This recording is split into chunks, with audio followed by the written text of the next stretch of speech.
Hello and welcome to episode 31 of the Insider's Guide to Project Cars 2, where today we are going to be taking a look at driving techniques for high downforce cars. Now, the particular car that we are going to be driving for this episode is the Toyota TS050 Hybrid LMP1 car that was newly released with the Spirit of Le Mans DLC, and we are going to be driving with a stable hard setup that I have created. It's basically a pretty much completely identical to the default stable setup. The only difference is I'm actually forcing the hard slick compound, as the track temperature is 60 degrees C, which is way too hot for the soft slick tyres, and obviously it will burn right through them. So the main reason why I have chosen this car is I enjoy driving it, I get along with it very well, but it is also a very high downforce car and will nicely demonstrate some of the driving techniques. Now, we're also at Circuit of the Americas, as you can probably tell, and the main reason for this is it's actually quite a high downforce track despite that long back straight in Sector 2. So the first sector and also the final sector have corners, or a lot of corners in them, that require a good stable aero platform and will nicely demonstrate some good driving techniques. So we're just going to basically cruise around on this outlap just for the moment, just so you get a rough idea of the circuit layout. The second lap we'll actually go around and we'll talk about a little bit more about the corners themselves and what you want to be doing for those corners, and then actually start talking about the various different driving techniques, or basically the driving technique that you should be applying for these high downforce cars, as you probably may drive them slightly differently to, say, GT3 cars, road cars in particular. You still want kind of the same sort of subtlety and smoothness and precision that you would apply to driving the road cars and also other race cars as well. Basically, the smoother you are, generally the faster you're going to be, the more stable the car is going to be, and that applies rather nicely in these high downforce cars, as it can be quite easy to upset the aerodynamics of high downforce cars, and that is what you want to be leaning on when it comes to extracting lap times, is leaning on that downforce and trying to keep your speed up through the corners as high as possible. Obviously there comes a point where the corner radius is too tight, and the corner is too tight for you to carry crazy amounts of speed, and you will need to slow down. But generally you want to try and keep your apex speeds up nice and high to use that aero performance and help you get through the corner. Now, I'm not really going to touch the hybrid boost, but we'll talk about basically what you should be doing around this circuit. So, or let's talk about the various different corners. So the first corner is a very slow speed, or a relatively slow speed tight hairpin, which drops down the hill into this very fast flat out right hander, which then leads into this S's section. So it should be flat through this first bit, slight lift coming through the second right, or the first right. This left is another lift, and you'll be down into fourth gear through this long right hander here. You want to bring the car back over left to try and open up this left hander, which is also fourth gear. Then this section here that pops you out the other side of the S's up over the hill should be third, as long with that little left-handed kink there. Flat through this left-handed kink as it drops back down the hill, braking just before the 100-meter board into the tight hairpin, which will be first gear that leads onto the back straight here, and then this is obviously flat out all the way down, where you'll build up an awful lot of speed, and then you'll be braking into another tight hairpin. You'll be braking just after that Monster Energy board on the right hand side, down into first gear for that left-handed hairpin here. You'll be up to fourth and then back down into second for this right-handed hairpin that leads into another right-hander, and you've got this two-part left, the braking zone, and it'll be down into first gear for this, and then accelerating hard, and this corner should be pretty much completely flat out. Miss the first apex, clip the second, and then you should miss the third but kind of hold it as reasonably tight. Bring the car left to try and open up this corner, which should be fourth gear possibly third, and then this down into second for this corner. So let's now actually start talking about actual driving techniques, and we'll start off with the braking as we always do.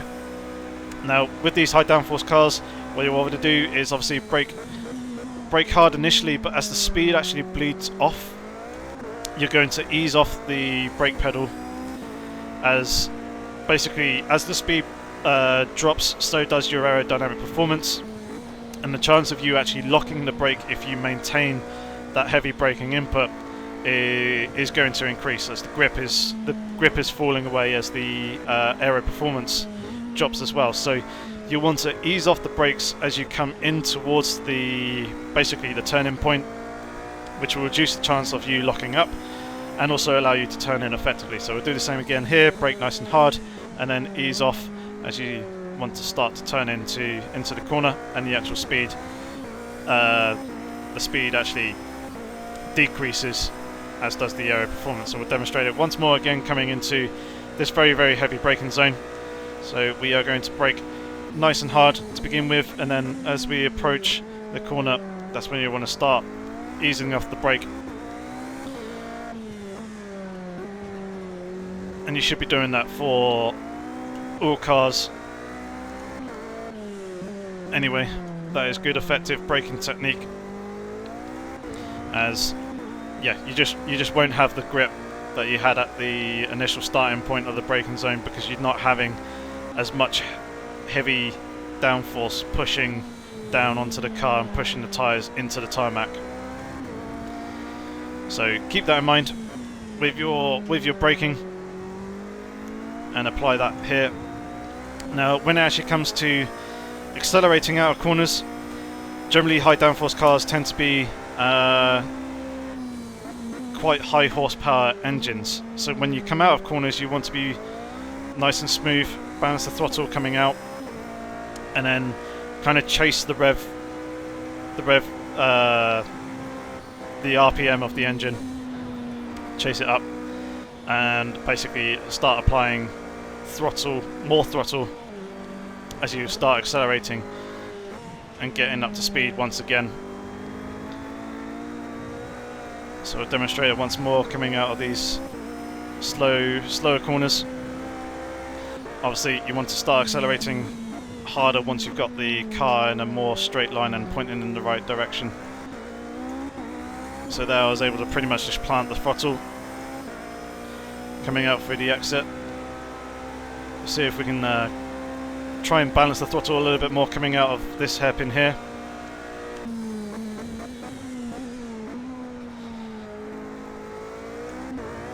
So initially just balancing the throttle, and then you get harder on it. Likewise here.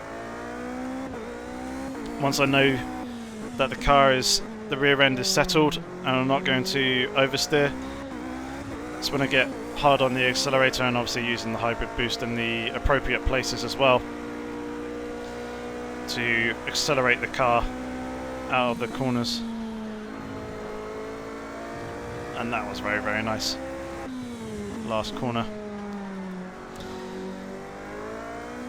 So it's good throttle use there, and we'll actually talk about the throttle use going through these high-speed S's through the first part as well.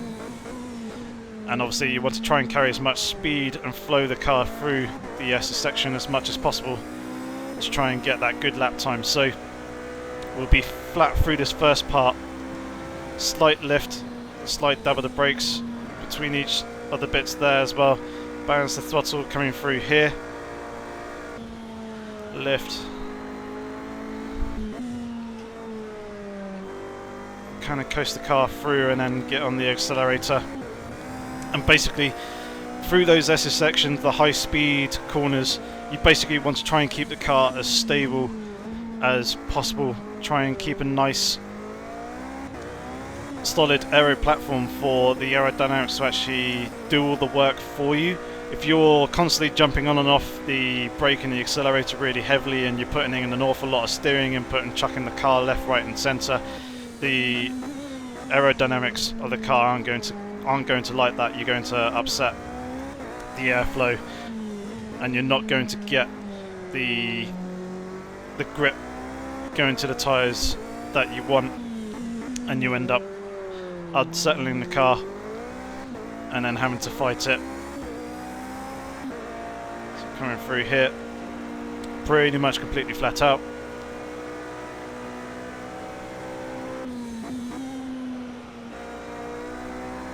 Didn't get that anywhere near as smooth as last time.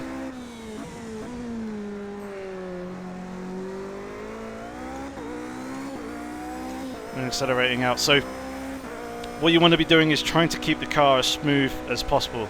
Same with the steering inputs. Like I said just now, you don't want to be chucking the car heavily into the corners. Obviously the slower speed corners you can put more steering angle in to help guide you into the corner, but like these corners especially, you want to try and be nice and smooth and as progressive as you possibly can be. You don't need a huge amount of steering angle to guide the car through these turns. But obviously as the speed drops off, that's when you can start applying more steering angle in.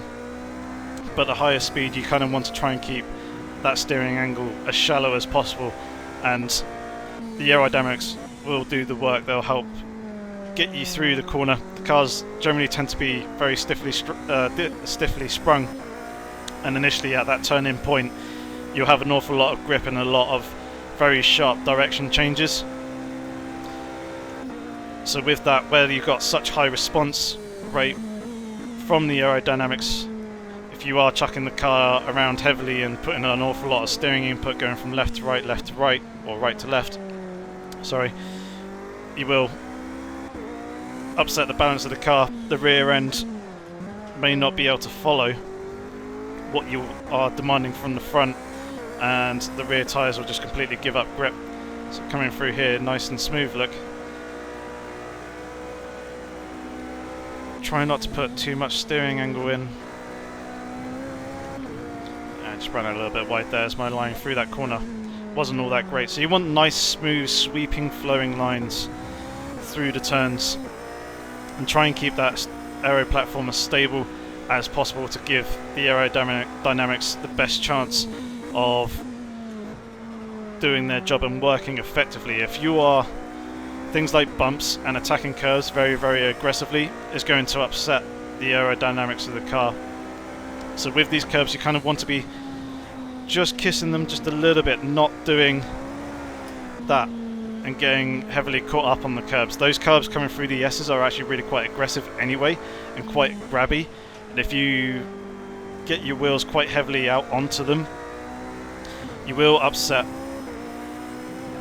the aerodynamics and pitch the car into a slide. Now obviously you've got the massive great big shark fin on the rear, to the rear of the car, which is there to obviously help aid the airflow going down the rear bodywork section and over onto the rear wing, but it also helps once you do actually start to get sideways. Obviously the air starts pushing against that, and it's meant to help to correct the car and give you some stability there. Obviously driver input will be needed to actually make sure that you get the car back in, pointed in the right direction as well. But as I'll show coming through this very fast right-handed corner here, missed that first apex. I didn't catch it quite badly enough that time. But if you're going high speed through a corner, generally you don't want to be taking the curbs too aggressively, as they'll upset the aerodynamic flow. So you want it to be as stable and as smooth as possible. So we'll see if we can demonstrate it one more time. Coming through the S section, see if we can grab a curb quite aggressively, pitch us into a bit of a slide to show you what we shouldn't be doing.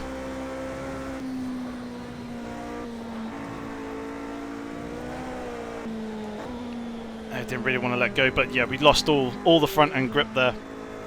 So we clipped that curb on the inside. Usually it will lead to oversteer, but sometimes it can lead to quite severe understeer as well, until the car kind of settles and the airflow kind of regains, or properly forms back over the car once again. And obviously following other cars as well is going to heavily affect that. but I'll be discussing that in a future episode. I do want to talk about airflow and following other cars in a bit more detail in another time. But with these slow speed corners, actually, you can take the curves quite aggressively. Obviously not too aggressively, and try and avoid like hitting those big sausage curves. But you can use them at these slower speeds without too much detriment to your ability to turn in through the corner. So high speed, try not to use the curves too aggressively. Brush them a little bit, but don't clobber over them. And then low speed, you can attack the curbs a little bit more. I didn't bounce the car through that corner, which is why I got the oversteer when coming out of the exit. So let's see if we can get a decent lap in this time and show how to drive a Lapakota in the Toyota TSO 50. So coming in nice and smooth. Just brush these curbs coming through. Using the aerodynamics to my advantage, and by coming through here, just going to compromise my exit there. Hybrid boost up to 5th. And good hard braking.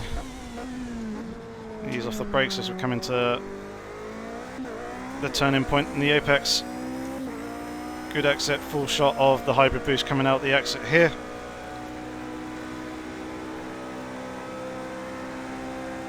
Build the speed coming down just after the 150 meter board where that Monster Energy board is our braking point, down into first gear. Short spurt of curves up to 4th, back down into 2nd, turned in a little bit too late there. Another short spurt of hybrid, braking in a nice straight line, bring the car back in tight.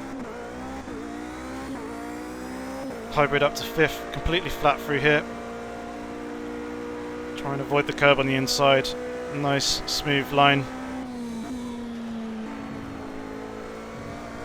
Has a good run there through the final turn. Don't use the hybrid between these those two corners. Instead, save it for the exit here and boost up to 260 is where you want to be aiming for, and that should give you another good amount of hybrid boost for this next lap. And boosting up into 5th here, and nice and smooth through this section. Keep the car nice and flowing, nice smooth lines, nice and progressive.